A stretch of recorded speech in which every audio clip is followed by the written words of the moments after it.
the fact that they're starting to come out and talk more and more about the importance of taking hormones for women's health, and that women die 40% less of breast cancer if they take hormones. They have a 23% less chance of getting it. They die at a rate of 40% less from the cancer, and there's a 30% decrease in overall mortality in women who take hormones versus those who don't.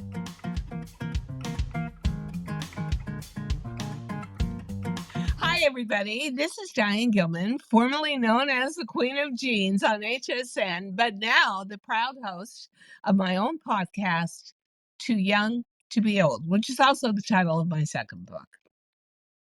Okay, ladies, I want to ask you a question. Let's say I've got 1,000 of you in an auditorium, and I say, okay, how many of you are going to raise your hands if you're looking forward to menopause? Oh, me, I can't wait. No, there would be not one hand raised. And if I said again, okay, ladies, how many of you are frightened of menopause, what you're going to go through, and what happens after, which is really sort of a whole new life as a female?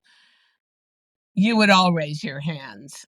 There is a dread of this change of life, and it's very interesting because Asian philosophy and Asian medicine, Far Eastern medicine, actually says, no biggie, it's normal. It's just another phase, and you can really enjoy yourself as a female afterwards. We don't think that way. We see it as big brick wall between our sexuality, our femininity, our popularity, and turning into something old and stagnant and unwanted and unseen. Okay, with all of that in mind, I have Christine Farrell, and she is an expert at what I consider the definition of menopause as a layman: hormonal imbalance. Christine, welcome to Too Young to Be Old. And let me tell you what, for me, I have one big fat question to ask. Yes. I stayed on hormone therapy because after menopause, and really only got a couple of hot flashes, that part was dramatic enough that it really scared me. But I only had a couple because I immediately went on hormone replacement therapy. Um, But until I went on hormone replacement therapy, my hair got brittle and started breaking off. I couldn't have long hair.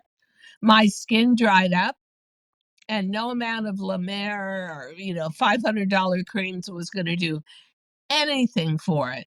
My sleep totally interrupted. Nightmares constantly. I mean, I'm sorry, no good news to tell you in that situation until I started hormone replacement therapy. However, I was on it a little too long, like 30 years. And amazingly enough, I never paid any attention when I got breast cancer and they blamed hormone therapy for my breast cancer.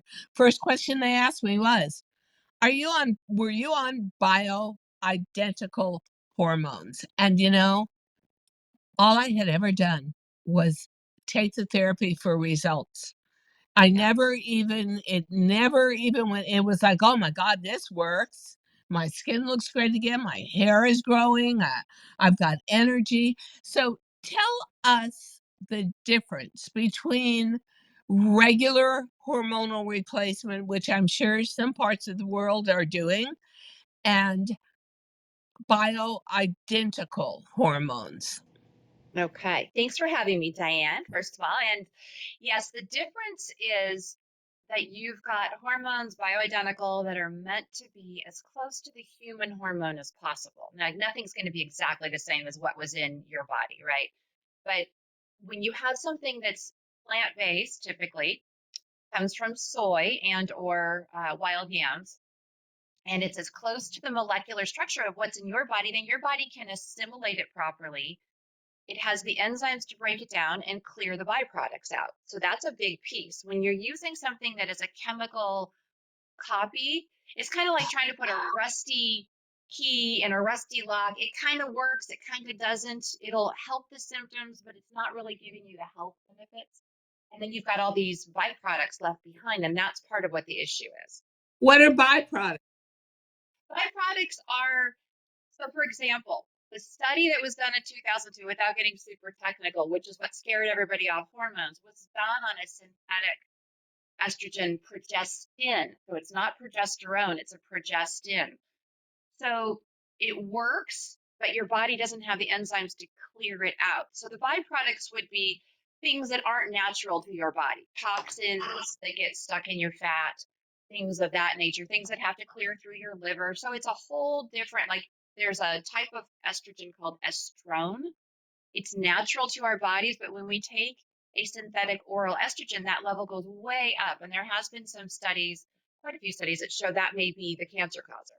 So there's your issue.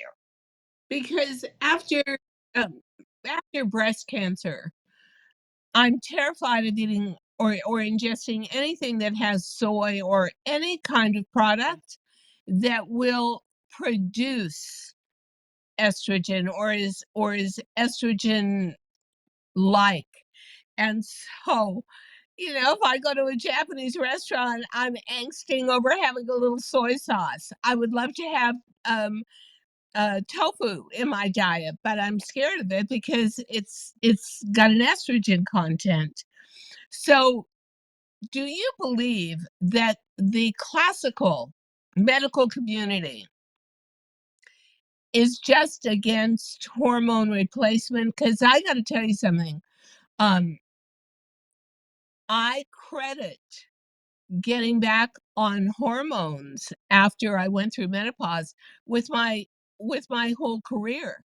I could have never had the energy or, quite frankly, the looks for TV or Yeah. the stamina to travel all the time or my hair growth or anything that went on without that hormone replacement. And I've talked to some doctors and they say, "Oh, you could go back on it today." I don't feel comfortable doing that. Am I right or am I wrong? That's the interesting question. So you posed a couple of things. First of all, the soy. It's funny you were talking about the Asian community and how they see menopause versus how we do. They have a huge amount of soy in their diet, number one. So women in the Asian countries don't go through menopause the same way we do here because of their diet, and soy is part of that. So stop being afraid of soy, first of all. It's actually, soy got a bad rap because estrogen got a bad rap. And soy, if it's non-GMO and so forth, is actually great for you and very heart protective. So there's that piece. The other piece is that we do find in these studies that have been going on since 2002 that women get less breast cancer. They get there's about a 23% drop in breast cancer in women who take hormones within the first decade.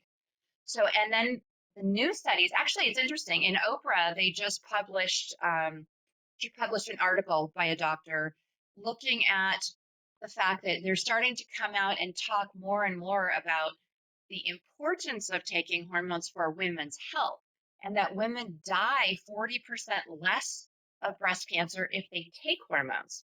They have a 23% less chance of getting it. They die at a rate of 40% less from the cancer, and there's a 30% decrease in overall mortality in women who take hormones versus those who don't. So we've So, spent all these years scaring women off of hormones. yeah, and they still are. And I so know. I'm going to ask you, what would be, I mean, we all know, and because I lived through it, ladies, Yeah. I'm telling you, to me, and I've said it a million times, estrogen is the key to female life. You feel so ripped apart Yes. without it. And Yes.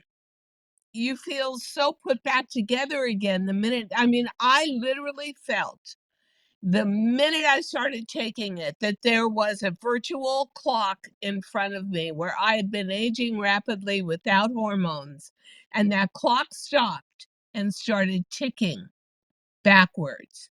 Hair becomes luxuriant again, skin becomes plump and moist again, attitude is different, mentality is different. Mhm. So I would ask you, let's say I'm going to you as a doctor and I'm saying to you, okay, I just got over breast cancer, had a double mastectomy, feeling pretty good, but never going to feel.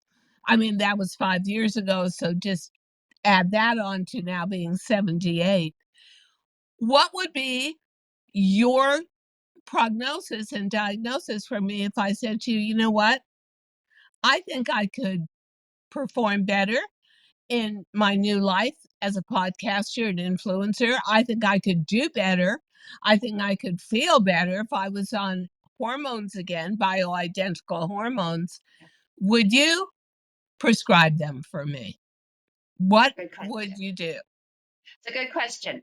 I have patients so in the United States, the rule is if you've got an estrogen positive cancer, we don't give you estrogen for the most part. And There mine are was doctors, estrogen positive. yeah, Yeah. and there's doctors who will. Um, I'm on the fence. They're in certain places in Europe, they are showing in studies that women do better if they remain on hormone therapy because it helps their, like you said, their overall well-being so they can fight the cancers, right? They can feel better. Ah, And what kills us more in our country is heart disease and breast cancer as women, far more. So estrogen has the ability to decrease heart disease by nearly 50% in women. So we kind of have to look at like you as a whole and your health, right? And say, what is the best treatment for this individual patient? And I do have patients who've come to me and said, kind of like you said, I feel so bad off my hormones. I've had breast cancer. I'm willing to take the chance and take the hormones because I want to live. I have a patient I've been doing that with for about 20 years, and she's doing fabulously. And we scan her, and she's fine. So it's would I love to put you on hormones? Yes. Does the medical community frown on that? 100%. But yes. I think there are safe ways to do it, and there are doctors out there who do believe that it is a safe, effective treatment after breast cancer. If there are doctors out there that believe that, I would absolutely tell you that they're few and far Yes, between. you're correct. And so our audience, even though we focus on over 55, it is amazing that we have an audience of female viewers and listeners, the bulk of which are 25 to 50, and they want to know everything about this because we've been taught that that is the end of your female life when you go through menopause. And quite frankly, my mother had to have a full emergency hysterectomy, and I saw her go through a massive and total personality change, became extremely depressed for the rest of her life, was always uncomfortable, was always um on edge and screaming, and it was just like whoa. So for me, even as a little girl, I think they did that for her when I was about 5 years old. So for me, it Right. was all the emotional stuff I saw that she suddenly went from somebody who had a good life to somebody that was totally miserable and dissatisfied with all of life.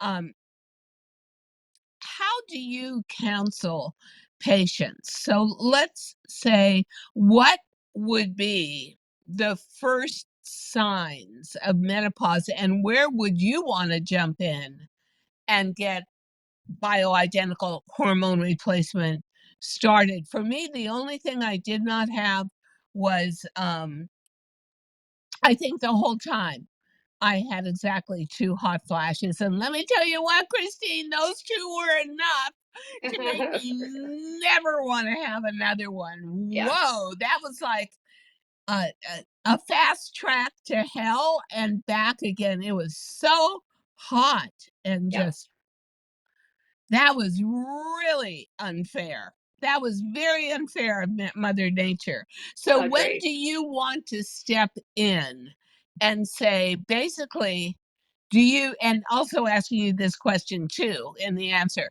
do you believe that if you step in at the right moment, that you can shield each particular patient from ever having any adverse symptoms to menopause?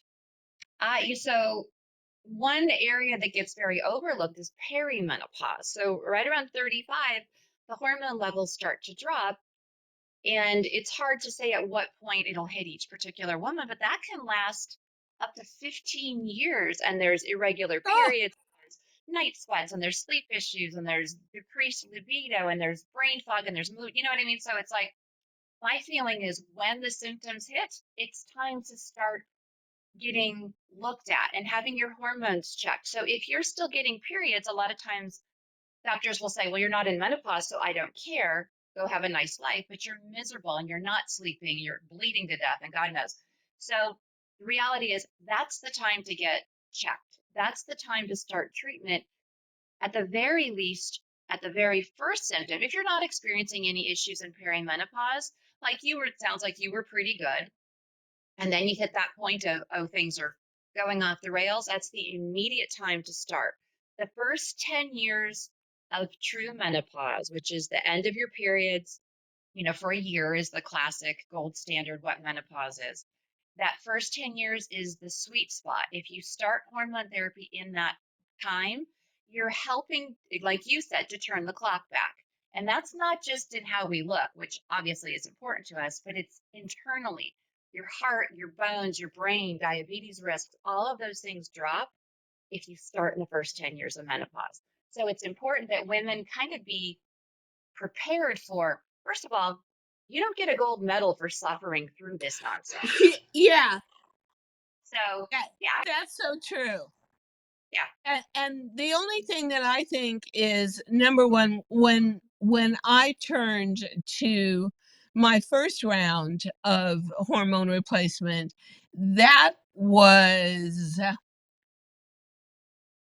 more than 30 years ago. So there wasn't that much known about it. And right. honestly, and I'm going to be really honest with the audience too, for me, it was totally surface interest. It was like, how am I going to be on TV and look like this? I didn't get on TV till I was 42. I went through menopause at about 45. I mean, I was relatively young. Yeah. So, it was a lot of the visual and, vanity, one of the all-time sins. But so I don't think I even questioned it. I just thought, I need answers and I need a really quick solution. Here's a solution. I did not even get hormone replacement through a gynecologist. I got it through an anti-aging doctor. I read Mm. about it in Folk magazine. Oh my God. I was so lax about any kind of risks. I just thought, this is the solution. And so tell me, from 38 years ago, 40 years ago, when I first went on it, until 2017, Christmas Eve, when I realized I had a really big time problem. I had consequential breast cancer in both breasts.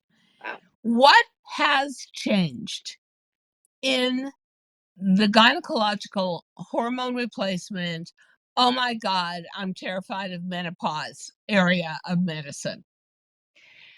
Well, two things. One of the things we've discovered is that a bioidentical, now, when I say bioidentical, there's two rules or two thoughts on that. One is it has to be compounded at a compounding pharmacy. That's not necessarily true. You've got patches, you've got topical gels, you have a lot of products that are FDA approved that are bioidentical. They're plant based, they're great products. So you can go one way or the other. I do use compounding pharmacies myself because the base product is the same thing. It's just one's FDA approved and one's not. So you've got more bioidentical products on the market by far. And we have discovered that using transdermal or topical products is far safer than, so Oh, like a patch or a topical versus a pill when it comes to estrogen, much safer. No increased clot risks. Remember with birth control pills, we always warn girls that you can get blood clots if you fly or smoke. yeah. Don't have that increased risk if you're using a topical. So there's that piece. It doesn't clear the liver. We see less of that bad estrogen called estrone when we use transdermal. So there's that piece of it. And the other piece is education. We're starting to finally see, like from when you first started, it was like just throw women on it, right? And now it's like, okay, let's look at all of it. Let's look at the internal health implications. Let's look at the societal implications of it. So we're really looking at it as a whole and starting to see it's impacting women in the workforce, like you're talking about. Look at, I mean, you couldn't have done your job without it. So we're No finding way. kind of, right? We're finding that that's where the research is starting to go because women are finally driving that research. But for decades, it's just been a shut up and have a hot flash and go through menopause. You'll get over it, honey. You'll be fine. Yeah, it that usually comes from a man saying that to you who doesn't have to go over and really revolutionize his life because so much of it is uncomfortable and definitely unsettling. And you know, I was so crazed behind hormone replacement that I even from the same pharmacy that I think I used a cream, but I used several over all those years, all those decades, used several Yeah, different forms of it, but they even formulated a face cream yeah, that was super estrogen rich, and I thought I could never live without that. Oh my gosh, I used that for years and years. So when I went and got my diagnosis, they said to me very succinctly, like, you flooded your body with hormones. You, Diane, gave you, Diane, breast yeah, cancer. yeah. Yeah. That's a terrible thing to say. So over the age of 50, our breast cancer risk doubles. And if you look at a chart, it goes up like this from 50 to 80, right? So it goes up drastically. The reality is your chances of getting breast cancer when you're turning 50 or above are so much higher than they were when you're younger. But let's remember something. When was your estrogen highest? It was highest in your 30s, in your 20s, right? So if estrogen was going to kill you, probably would have done that when you had a whole heck of a lot of it in your 20s, 30s, even early 40s sometimes. Huh. And what we have found is breast cancer goes up in women who don't take hormones, right? At a higher rate than in women who do take hormones. So So what's that about? it has to do more with the cellular changes. I mean, first of all, you've got cancer risk goes up anyway as we age, right? Because our cells are aging and our bodies just we're not meant to live beyond 50. I mean, physiologically, particularly as women, we're supposed to have babies and then go curl up in a corner and die. That was how we Yeah. were made, right? Thank God it's not that way anymore. And you could be 78, look like that, and do what you do. So the reality is that we have to find ways to give back to our body something that was always natural to our bodies. And the breast cancer risk isn't because of the hormones, it's because of the change in our bodies, and the drop off in hormones is what they're starting to find. So that's why we're saying if you can get on hormones in that first decade, you actually do have a decreased risk of breast cancer. And again, there's a lot of people doing hormones a lot of ways out there. And you do have to go to somebody who knows what they're doing. And you don't want to be taking crazy high dosages and things like that. So, Okay, so I know there's so many different kinds of breast cancer. I was amazed when I got my diagnosis, and I was at a very famous clinic called the Dubin Breast Cancer Clinic, which is a part of Mount Sinai in New York. yes. They, their philosophy is you must stay away from all forms of hormonal treatment Mm, for the rest of your life, because I'm going to be full disclosure here, girls. I also took human growth hormone. I took it in conjunction with estrogen. I thought I could cheat time. And I will remember somebody saying to me, Diane, do you really want to be taking human growth hormone? And I thought, yeah, because it's so obviously reversed yeah. everything. I mean, I'll tell you what, being honest, those for that first year of menopause where I didn't understand I could be action oriented, I just didn't know what to do. I was a little bit frozen, like, what is going on here? I gained that all back in terms of health and vigor and more. I mean, when I was taking human growth hormone in conjunction with estrogen, all from this anti-aging doctor, an MD, but okay, not sure how much of an MD. Um, I felt phenomenal. And I put in 20-hour work days in my late 40s, my 50s, my 60s, going into my early 70s. And that is what Dubin was talking about when they diagnosed me and said, you have flooded your system with hormones. So, what part? Human growth hormone is something that starts receding from our body in our very early 20s, right? But a lot of people think um, that HGH is the key to the fountain of youth. So, any comments about how that all went together for me? Because the outcome was not terrific. I would tell you that when people come to me and they want growth hormone, I always counsel them and say, I consider growth hormone, human growth hormone, to be a vanity drug, right? Oh, It's yeah, no right? doubt. It's nothing more than that. And you have to remember it's increasing cell turnover, which is great when we're talking about your skin or your muscle. But guess what? You don't want cells that are bad cells, cancer cells, to grow more rapidly, and human Yep, growth hormone will make that happen. I always yeah. say it's a fuel. You have certain cancer suppressor cells in your body, kind of trying to keep things under control. Human growth hormone is like throwing fuel on a fire. So yeah, makes you look great, feel great, but it's one of those trade-offs. Are you going to risk the fact that you're going to grow a cancer? It's up to you. That's what I tell people. I'm like, not something Yeah, I it would. was I heard all of that, everything you're saying after the fact. Yeah, And somebody did pose a question to me early in my usage of it. And I thought, am I willing to make a deal with the devil to right. have my youth extended? And I didn't take the question seriously enough. And I said, yes. Yeah, I said, I'll take my chances. And there's what I got: yeah, yeah, breast cancer, two yeah. different kinds, one in each breast.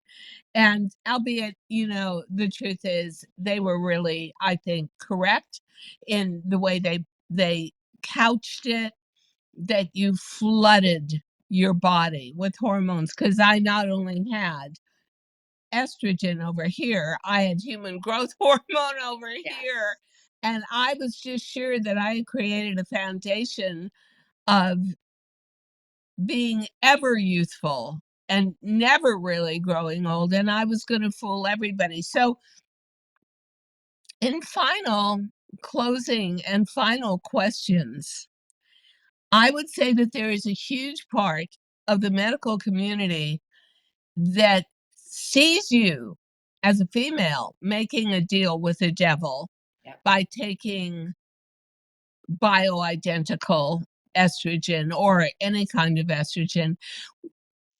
What would you counsel a woman? We're going to go just through a couple of decades. A woman in her 40s, a Yep. woman in her 50s, and then 60s, 70s. Okay. You're going to take it forever? What do you say? And do you put a lifetime to that usage of hormonal support? Because boy, it is support. It's to me, it was everything. Agreed. The new rule of thumb is, and this is the mission statement of some of the big menopause societies, the judicious use of hormone therapy through the lifespan is now considered safe and recommended. So, judicious meaning we're not trying to give a 70-year-old woman her period, right? Because there are anti aging people who will say, oh, you must have your period until you die, kind of thing. Yeah, I heard that. Yeah. And that's not healthy. That's not meant to happen. So, the point being is that what the good that hormones do, if we start you in that first decade of menopause, that will continue through your lifespan as long as you're doing it properly, safely, and continuously. So, yes, I recommend, and there's a doctor from Yale, Dr. Phil Farrell, who's one of my big gurus, and this man has been in research for decades. And he says, when he lectures, when do you take a woman off hormones? And he says, when my 92-year-old mother passed away, I took the patch off her butt, not 1 minute before. Oh, Because he says, why would you, and I agree, why would you take away something that's helping the health of women, helping them feel better, helping them live longer? Why would you, at what point do they no longer need that? Right? So that is, and all the research that's really now starting to kind of finally come out, those of us who have been following this closely for a long time, the research is showing that we're right, that having women be on hormones does help them live longer, does help them have less disease and actually less breast cancer. So, so what would you that since so many women in their lifetime are going to get breast cancer. I'm just so blown away by the statistics because actually they have not improved a great deal and also a lot more younger women are, I think, because of environment and great. diet and just everything that's put into food, are now experiencing breast cancer. What would you say to those of us who have gone through breast cancer, especially younger women? Because I notice that I think one of my problems is bone density after going through a really heavy round of chemo and radiation and getting off all those hormones, which I depended on for Right. 35 years plus. What do you say to those of us who are now, I feel like after listening to this, I feel like a Dickens novel where I'm a little child looking in on a warm Christmas family dinner and I'm on the outside saying, "But I want hormones too. What am I Mhm. gonna do?" We just can't do it, huh? You know, I'm hopeful that you and I talked in the past about women's health not getting what it should compared to men's health.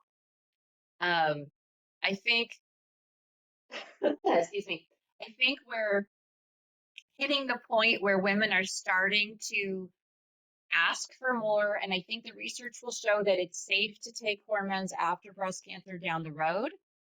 But not right now. Not right now.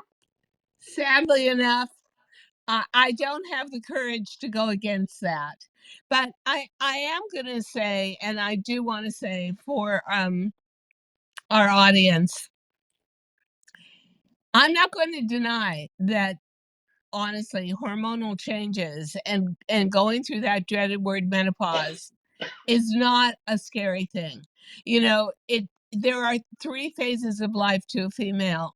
for a female, and I see it as a child before hormones start becoming really ever present in your life, and then your whole reproductive period, um, which for me I never really wanted children, so there wasn't that kind of ticking clock pressure on me. But then getting on to television very late in life at 42, now the ticking clock began for just all the surface advantages of having hormones. But I say to all of you, just count your lucky stars. You weren't born in mid 1940s or the Oh, yeah. 50s, because you didn't even say the word menopause. And I mean, you didn't even whisper it.